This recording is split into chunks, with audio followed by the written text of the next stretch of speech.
You know, this isn't science fiction anymore. The age of AI making huge, life-altering decisions about you, well, it's already here. And the rules for this whole new reality, they're literally being written as we speak, and you have a direct stake in them. So let's break down what's actually happening right now. So let's just cut right to the chase. Is AI already making calls about your rights and your safety? The answer is a huge, unambiguous yes. This isn't some distant future we need to get ready for. This is the world we are living in today. I mean, just think about this for a second. Right now, AI is being used to help decide if someone gets parole, if you get that apartment you applied for, or even if your kid faces disciplinary action at school.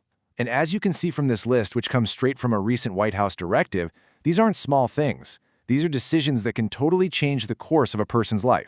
And this is really the bottom line. The what-if scenarios are over.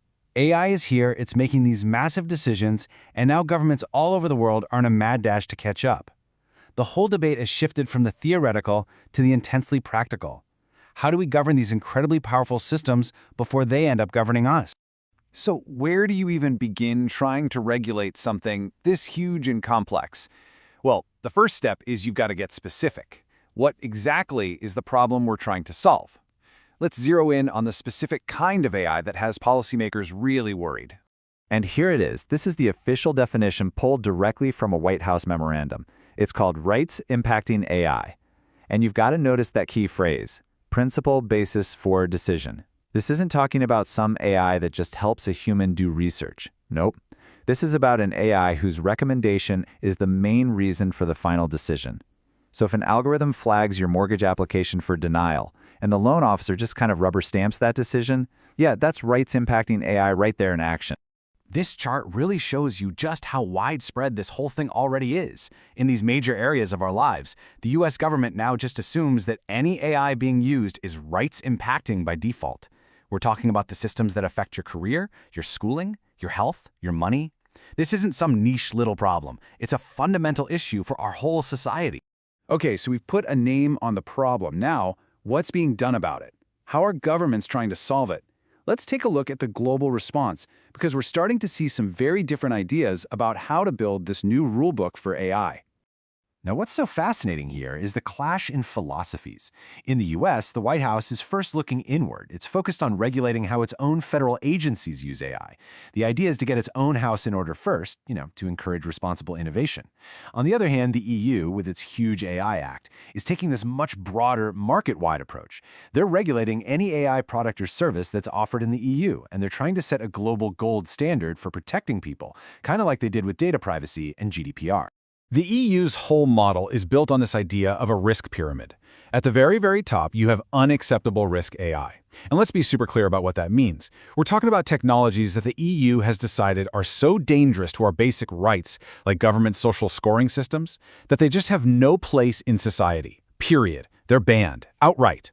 Then below that, you've got your high-risk stuff, like an AI that scans your resume. That's going to face really strict rules. And then, most AI, like the kind in video games or chatbots, falls into the low-risk category with just a few rules. But whether you look at the US plan or the EU's approach, there's one idea that stands out above everything else: accountability.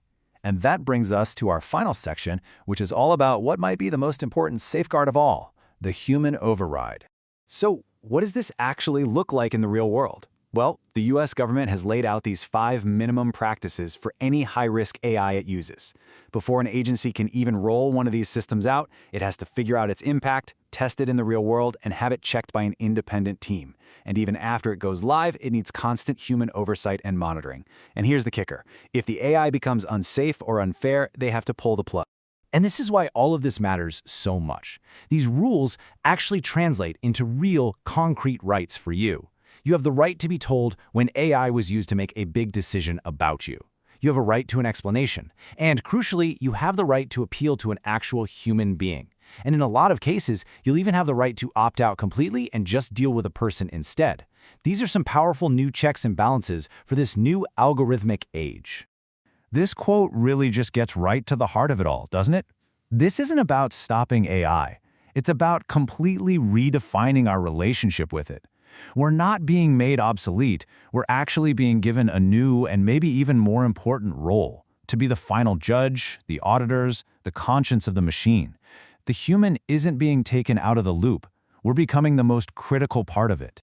And all this leads us to the ultimate question. As we build these unbelievably powerful tools, we also have to build a totally new understanding of responsibility. So, when an AI messes up and hurts someone, who's accountable? The programmer? The organization that deployed it? Or is it a shared responsibility on the society that created it in the first place? That's the big question we all need to be asking as we step into this new world.